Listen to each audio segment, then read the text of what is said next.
Olá, estimado irmão e irmã na fé em Jesus Cristo. Nós iniciamos este momento devocional em nome de Deus Pai, Filho e Espírito Santo. Amém. Façamos oração. Ó Senhor nosso Deus, nós estamos felizes, porque o Senhor é o nosso bom pastor e nada nos faltará. Que a Tua presença, as Tuas bênçãos, a Tua proteção e o Teu amparo alegrem a nossa vida. Que nenhum problema ou dificuldade possa ser maior do que a alegria da salvação. Permaneça conosco através do Teu Espírito Santo agora quando vamos meditar na Tua Santa Palavra. Aumenta-nos a fé, a esperança e o amor. Isso te pedimos e agradecemos em nome de Jesus Cristo, Teu Filho, nosso Senhor e Salvador. Amém. Que a graça, a paz e o amor daquele que veio, daquele que vem e daquele que virá em glória, Jesus Cristo, nosso Senhor e Salvador, permaneça hoje para sempre com todos vocês. Amém. Iniciamos hoje as meditações de um novo livro da Bíblia, o profeta Daniel, capítulo 1, versículos 1 e 2, que diz assim: No terceiro ano de Jeoaquim como rei de Judá, o rei Nabucodonosor da Babilônia atacou Jerusalém e os seus soldados cercaram a cidade. Deus deixou que Nabucodonosor conquistasse a cidade e também que pegasse alguns objetos de valor que estavam no templo. Nabucodonosor levou esses objetos para a Babilônia e mandou colocá-los no templo do seu Deus, na sala do tesouro. Estimado irmão e irmã, iniciamos hoje as meditações sobre o livro do profeta Daniel. Esse livro é fantástico, porque fala da vida de pessoas que amavam e confiavam em Deus, mesmo vivendo em um ambiente totalmente pagão, perigoso e tentador para quem estava na fé. Muitas lições práticas para a nossa vida cristã hoje poderemos aprender deste livro.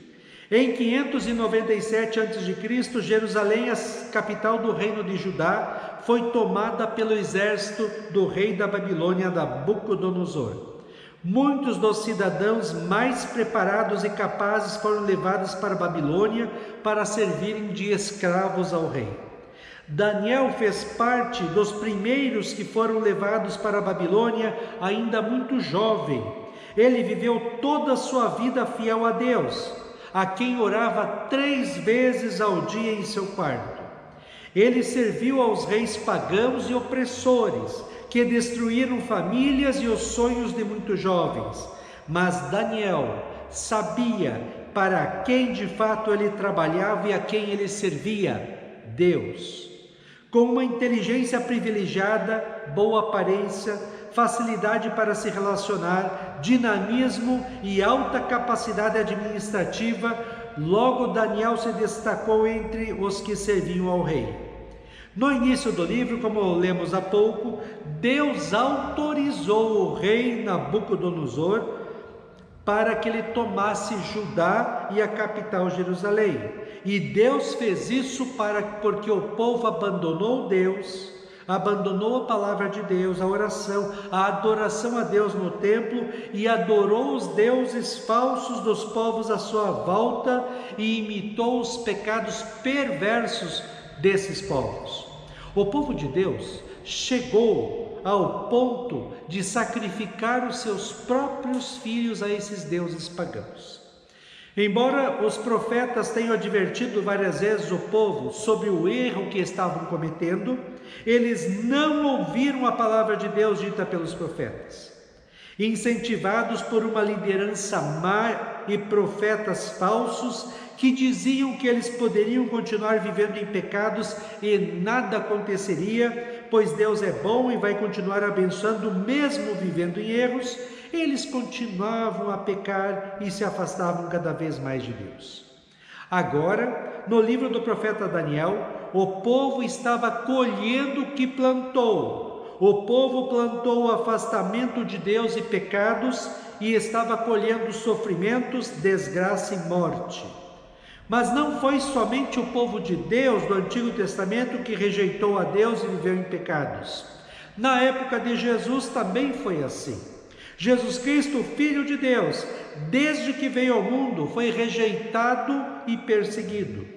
Embora ele tivesse mostrado claramente que era o Filho de Deus e Salvador do mundo, através de seus milagres, curas e especialmente suas atitudes e palavras amorosas, o povo não o aceitou, como diz o Evangelho de João no capítulo 1. No princípio era o Verbo Jesus, e o Verbo estava com Deus, e o Verbo era Deus. Ele estava no princípio com Deus. Todas as coisas foram feitas por ele, e sem ele nada do que foi feito se fez. A vida estava nele, e a vida era a luz dos homens. O Verbo, Jesus, estava no mundo, o mundo foi feito por meio dele, mas o mundo não o conheceu. Ele veio para o que era seu, e os seus não o receberam. E hoje, estimado irmão e irmã, mudou muita coisa? As pessoas, inclusive aqueles que se dizem cristãos, afirmam constantemente que não tem tempo para Deus, para a palavra de Deus, para a oração, e muito menos para ir na igreja adorar a Deus.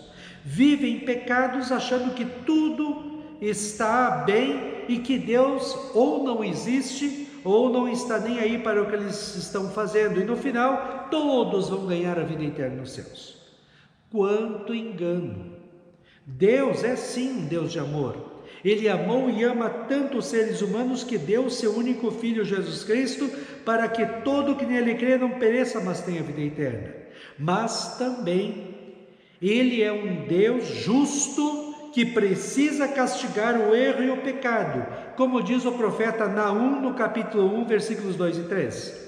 O Senhor é Deus zeloso e vingador. O Senhor é vingador e cheio de ira. O Senhor toma vingança contra os seus adversários e reserva indignação para os seus inimigos.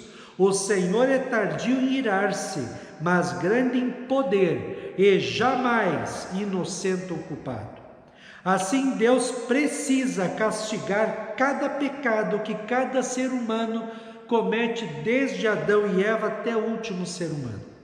Para não descontar em nós os nossos pecados e a condenação, Ele derramou sua ira e indignação pelo mal cometido por nós em Cristo na cruz, como diz Romanos 4:25. Jesus foi entregue para morrer por causa dos nossos pecados e foi ressuscitado a fim de que nós fôssemos aceitos por Deus. Por causa disso, aquele que crê em Cristo tem o perdão dos pecados, a vida e a salvação eterna. Nesta fé no amor de Deus, Daniel e os jovens que foram com ele como prisioneiros neste reino pagão da Babilônia permaneceram fiéis. Nesta fé, no amor de Deus em Cristo, os cristãos verdadeiros permaneceram já há 2 milênios fiéis. Nesta fé, eu e você, e os cristãos que estamos vivendo hoje neste mundo pagão e mau, precisamos continuar firmes, não importa o que aconteça. Jesus Cristo prometeu que estaria conosco todos os dias, bons e maus, na alegria e na tristeza, nos momentos tranquilos da vida e nas aflições. Ele está no controle de tudo, Ele proverá tudo o que precisamos e, mesmo que tenhamos que morrer um dia, nós estaremos com Ele no céu. Juntos com o apóstolo Paulo, nós somos incentivados a afirmar com convicção: o meu viver é Cristo. Jesus diz assim em João 3:17-21: pois Deus mandou o seu Filho para salvar o mundo e não para julgá-lo. Aquele que crê no Filho não é julgado, mas quem não crê já está julgado, porque não crê no Filho único de Deus. E é assim que o julgamento é feito. Deus mandou a luz ao mundo, mas as pessoas preferiram a escuridão porque fazem o que é mal. Pois todos os que fazem o mal odeiam a luz e fogem dela, para que ninguém veja as coisas más que eles fazem. Mas os que vivem de acordo com a verdade procuram a luz, a fim de que possa ser visto claramente que as suas ações são feitas de acordo com a vontade de Deus. Amém. Façamos oração. Ó Senhor nosso Deus, nós te louvamos, porque o Senhor nos chamou das trevas do pecado e da condenação para a maravilhosa luz da salvação.